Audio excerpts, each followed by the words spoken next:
Hey everyone, in today's video I'm going to walk you through the entire candle making process from start to finish. So first off, we like to begin here with our soy wax flakes.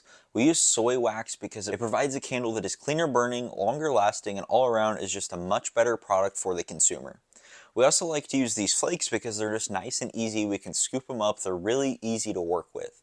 The other form that will sometimes be seen in candle wax is a big slab, and that's something that you have to actually manually go and cut up so that you can put it in your melters or your pitchers depending on the equipment that you're using. We use the flakes because they're really easy to work with. We can simply dump them into our melter, and as you can see here, our wax has already melted.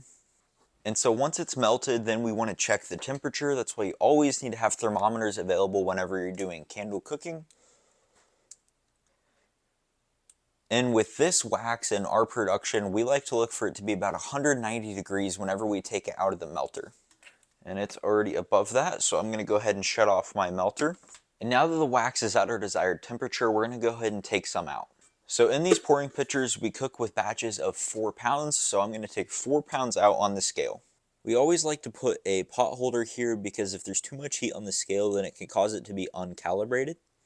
So we're going to put this on, we're going to switch it to pounds, and then we're going to zero out the scale. Now I'm going to set the pitcher on here and I'm going to zero out the scale again. And then I'm going to come over here and I'm going to take out about 4 pounds of wax. I'm really just eyeballing it at this point, but the more you do this, the better you'll get at judging how much you need to take out.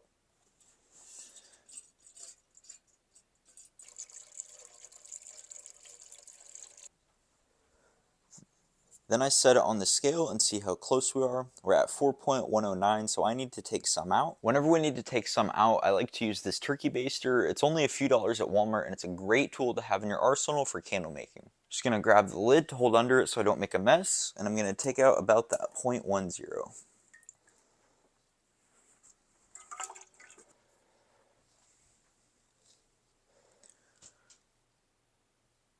Now the scale reads an even 4 pounds. You really want to be as precise as possible whenever you're doing candle production.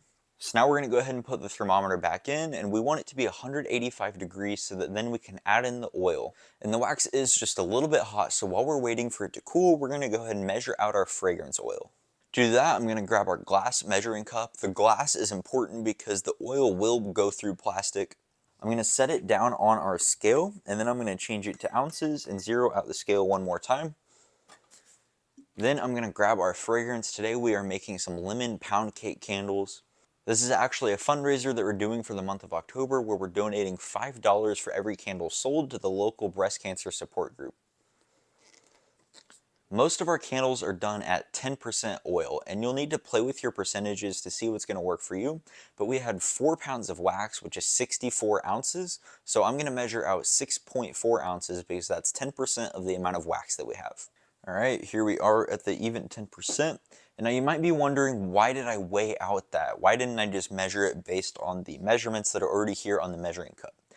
The reason is because some oils are more or less dense than others, so you always need to be weighing to ensure that you're getting an exact 10% and not actually just measuring based on the measuring cup.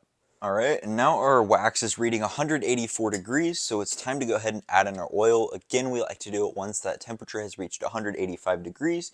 So you're going to take the oil that you measured out, and you're just going to dump it all into the pitcher, making sure that you get every single drop so that your measurements are exact. High quality candle for your customers or whoever you're giving them to. Then you're going to stir for a full 2 minutes. This is important so that the wax and the oil can properly blend together. So ensure that you stir the product for a full 2 minutes before moving on to the next step.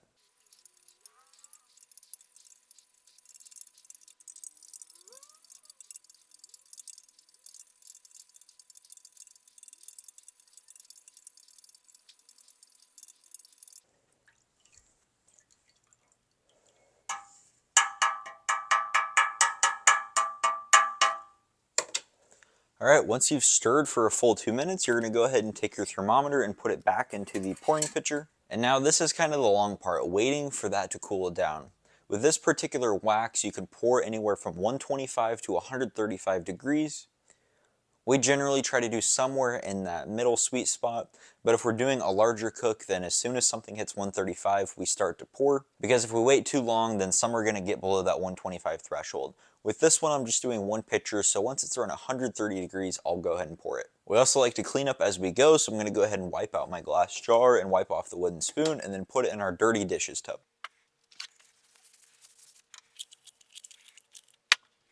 Making sure that you clean as you go is really important on the items that have wax on them, like this spoon or this pitcher once we're done pouring with it, because otherwise the wax will harden and it just becomes a lot more difficult to clean. So it's all around just a lot more efficient if you can clean it while that wax and the items are still hot so that it's not more difficult for you later. Another thing that we need to do while we're waiting on the wax is go ahead and prep our jars. So we work directly with a supplier to source these jars, but whenever we first started out, we got them from jarstore.com.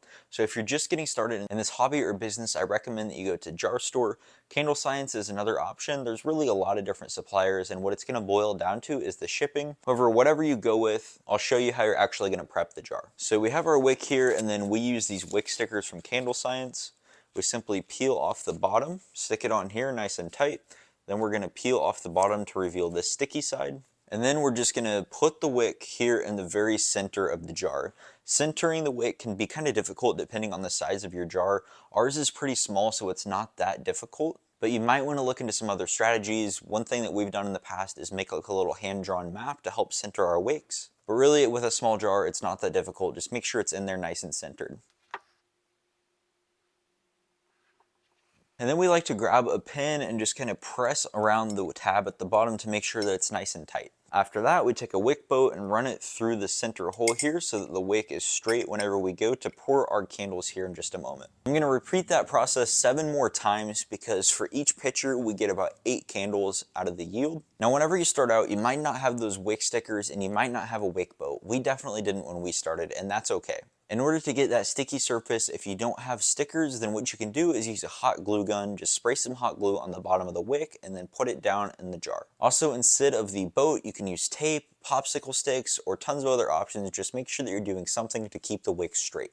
Alright, now our candle temperature has reached the desired 130, right in that range of 125 to 135.